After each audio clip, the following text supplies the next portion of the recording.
of the many editorials and commentaries that I receive each day from around the world. There are two that I would like to share today, one from the Jerusalem Post and one from the National Council of Jewish Women, both commenting on the brutal murder of Ariel Bibas and Kfir Bibas that's now been confirmed. And they approach these murders from very different perspectives, and I share them to provide variety of thought while acknowledging that there is definitely a common thread between them. The first from the Jerusalem Post. The return of our hostages is still our sacred mission, but we must also ensure that those responsible for these atrocities are met with absolute destruction. On Thursday, Israel faced another horrifying chapter in the ongoing hostage crisis. After 503 days in captivity, the remains of Oded Lifshitz, Ariel Bibas and Kfir Bibas were returned, alongside a fourth body that was not that of Shiri Bibas. The fate of Shiri remains unknown, leaving her family and the entire country in a state of anguish and rage. But this was not just another tragedy, this was barbarism, a war crime of the worst kind. Forensic reports have now confirmed what we all feared. Hamas did not just abduct these children, they brutally murdered them in captivity in November 2023. Kfir Bibas was just 10 months old, Ariel was 4. The two children were brutally murdered in captivity by terrorists in November 2023, just a month after their abduction, the forensic report stated. The terrorists who carried out these acts are monsters, devoid of any human decency. This was not collateral damage, not an unfortunate consequence of war. This was intentional, cold-blooded murder. As the Israel embassy to the US stated, Hamas sent home the murdered boys without their mother. Depraved monsters. The world cannot remain silent. Those who have called for ceasefires, who have demanded negotiations with Hamas, must now ask themselves, how do you negotiate with monsters? How do you make peace with those who murder babies and celebrate their deaths?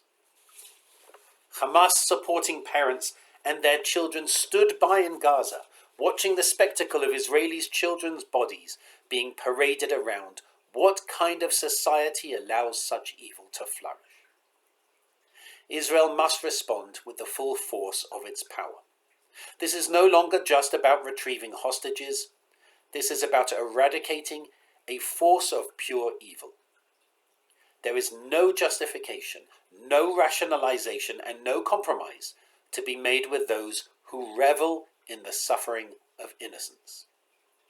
Every remaining terrorist must know that there will be no safe haven, no escape from justice. This is a very serious violation by the Hamas terrorist organization, which is required by the agreement to return 4 dead hostages. We demand that Hamas return Shiri home along with all our hostages, the IDF declared. And world leaders have also expressed their outrage. The office of the President of Argentina released a statement condemning Hamas, declaring 2 days of national mourning for Ariel and Kfir, and stating that the terrorist group must be reduced to ashes and become nothing more than a horrible memory in world history. The Jewish Federation expressed their horror, calling Hamas's deception a form of cruel and deceitful psychological warfare against the Bibas family, the State of Israel, and the Jewish people. The Orthodox Union pointed to the infamous image of Shiri Bibas shielding her children as Hamas terrorists abducted them, stating, "For 500 days we hoped that the joyous innocence of Ariel and Kfir would overcome the darkness of their captors, but only because we continue to naively underestimate the depths of Hamas's depravity." The Anti-Defamation League posted an image of Ariel and Kfir in Batman costumes with the words, "They were babies, innocent babies. May their memory be for a blessing." For 16 months, Israelis have taken to the streets torn between hope and despair, knowing that each day could bring either miraculous reunions or gut-wrenching funerals. This time we were confronted with the worst-case scenario. But if Hamas believes that murdering children will break our resolve, they are mistaken. The flame of hope must not be extinguished, but it must now be accompanied by the fire of retribution. The return of our hostages is still our sacred mission, but we must also ensure that those responsible for these atrocities are met with absolute destruction. And now a commentary from the National Council of Jewish Women. The refusal of so many to call Hamas what it is, a terrorist organization, or to hold them accountable for their atrocities, is a profound moral disgrace. If we cannot see this through the suffering of the Bibas family, then we have lost any claim to moral clarity. After the Sandy Hook shooting in Newtown, Connecticut in 2012, where 20 elementary-aged children were killed, someone tweeted about gun violence in America saying, "Once America decided killing children was bearable, it was over." That sentiment, that a society's response to the slaughter of its most vulnerable reveals its moral collapse, feels painfully relevant again. Kfir Bibas was just 8.5 months old, a baby who loved to laugh. His big brother, Ariel, was 4, a red-headed child who adored Batman. They were taken from their home in Kibbutz Nir Oz on October 7, 2023, and held hostage and ultimately killed by Hamas for the crime of being Jewish. Their murder, the parading of their coffins in Gaza alongside cheers, and the psychological torture of their mother's body not being returned as negotiated has been met with excuses, justifications, and silence, instead of the unequivocal condemnation Hamas deserves. This signals something chilling, that the world has once again decided Jewish lives are bearable losses. If your first thought is, "But what about?" then you've missed the point. As a historically marginalized people, facing anti-Semitism at levels not seen in generations, Jews must be able to speak about being targeted by a terrorist organization that seeks to murder us all, without being told to center someone else's pain. Our hearts are big enough to hold multiple truths.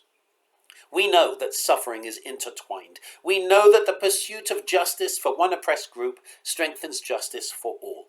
But in this moment of profound loss, we must be allowed to grieve, to name what is happening to our people, and to demand the world see it too. Yesterday was a tragic day for Israelis and Jewish people everywhere. It should have been a tragic day for the world. The National Council of Jewish Women exists to build a world where all women, children, and families can thrive. We will not be deterred in our efforts. We mourn Kfir Bibas, Ariel Bibas, and Oded Lifshitz. We mourn for the nameless Palestinian woman that was returned instead of Shiri Bibas. We mourn all Israelis and Palestinians killed since October the 7th. We unequivocally condemn Hamas for its unspeakable acts of violence and psychological warfare which continue to haunt the Jewish people every day. We unequivocally condemn those making excuses for a terrorist organization whose sole mission is to eradicate Jews around the world. We demand the return of Shiri Bibas immediately. With the actions taken this week, Hamas has violated the terms of the negotiated hostage and ceasefire deal.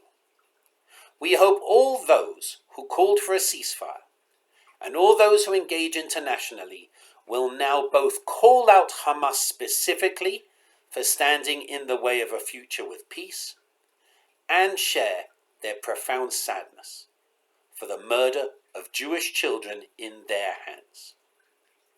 May the memories of Kfir Bibas, Ariel Bibas, and Oded Lifshitz be for a blessing.